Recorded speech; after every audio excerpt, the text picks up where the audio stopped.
Bonjour les enfants, aujourd'hui on se retrouve pour travailler le graphisme. Alors je vais vous présenter une feuille, normalement cette feuille on l'a déjà vue en classe. C'est le dictionnaire des graphismes. Alors sur cette feuille il y a des graphismes de plus en plus difficiles. Jusqu'ici, alors ces graphismes-là c'est ceux que vous apprendrez quand vous serez chez les grands, ici chez les moyens, mais du coup on commence déjà par ceux-là qui sont les graphismes qu'on apprend quand on est chez les petits.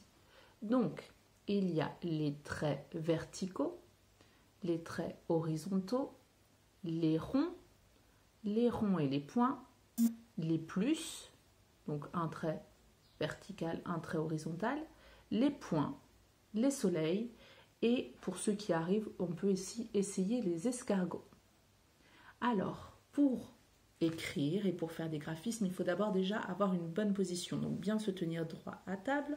Et ensuite, il faut bien tenir son stylo. Pour bien tenir son stylo, on doit pincer. Vous vous souvenez de la chanson du crabe qui pince. Crabe, crabillon, laisse-moi passer. Gare à toi sinon, je vais te pincer. Donc on pince et on vient placer le doigt, celui-ci le majeur, donc le plus grand de la main, au bord du stylo. Donc normalement, votre position est celle-ci sur un stylo. Pas trop près de la mine, pas trop loin non plus.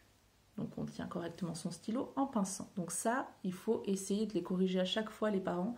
Si vous voyez que votre enfant ne tient pas correctement son stylo, il faut vraiment lui rappeler qu'il faut qu'il tienne comme ça. C'est très important pour l'écriture parce qu'un enfant qui tient par exemple son stylo comme ça ne pourra pas faire des gestes précis.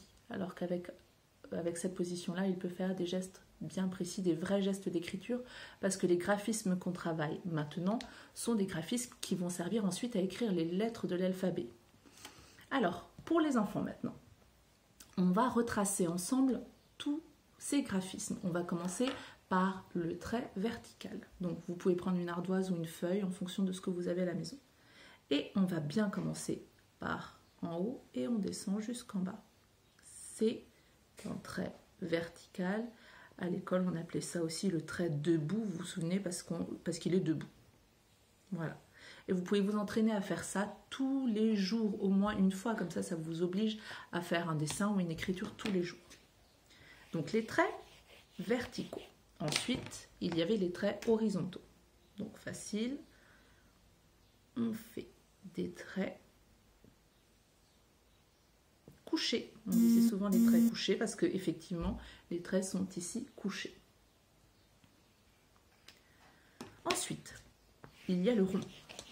Pour faire un rond, il faut bien partir d'en haut et on tourne et on ferme.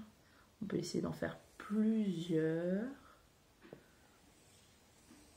pour bien s'entraîner. Vous voyez déjà ce rond là, il n'est pas parfait parce qu'il y a une petite queue. Voilà. Ensuite, le rond et le point. Donc là, j'ai déjà fait des ronds et pour faire un point, donc j'appuie avec mon feutre et ça fait le rond et le point. Je peux ensuite tracer des plus. Donc des plus, c'est ce graphisme-là qui utilise du coup le trait vertical et le trait horizontal au milieu. Et ça fait des plus. Pareil, on peut en tracer plusieurs pour s'entraîner. Ensuite, il y a tout simplement le point. Donc, il y a différentes façons de faire le point. On peut faire un point où on appuie juste. Donc là, ça fait des petits points. Mais on peut aussi faire des points un tout petit peu plus importants en appuyant longtemps et en restant sur place. Donc, on a les petits points, je ne sais pas si vous voyez bien, et les gros points. Donc, on peut s'entraîner à faire des petits points et des gros points. Ensuite, le soleil. Le soleil, c'est à la base un rond. Donc, on fait un rond. Et ensuite, on va faire les rayons du soleil. Donc, tout autour, on va faire des traits. Et ça fait du coup le soleil. Pareil, le soleil, vous pouvez en faire plusieurs. Et enfin, on va encore travailler. Donc, pour cette petite section, si vous arrivez déjà à faire tout ça, plus encore l'escargot, ce sera super. Pour l'escargot, regardez bien. On va faire d'abord un petit point. Et ensuite, on va tourner et on va grandir son geste. On grandit son geste, on grandit son geste pour que ça fasse un escargot. Je vous le refais, regardez bien. Je replace un point et ensuite je tourne et je tourne et je tourne et je grandis mon geste pour que ça fasse bien la spirale. Voilà, vous pouvez vous entraîner du coup à faire tous ces graphismes à la maison et je vous proposerai un travail que vous pourrez regarder avec les parents, que vous pourrez reproduire sur une feuille. Voilà, à bientôt les enfants!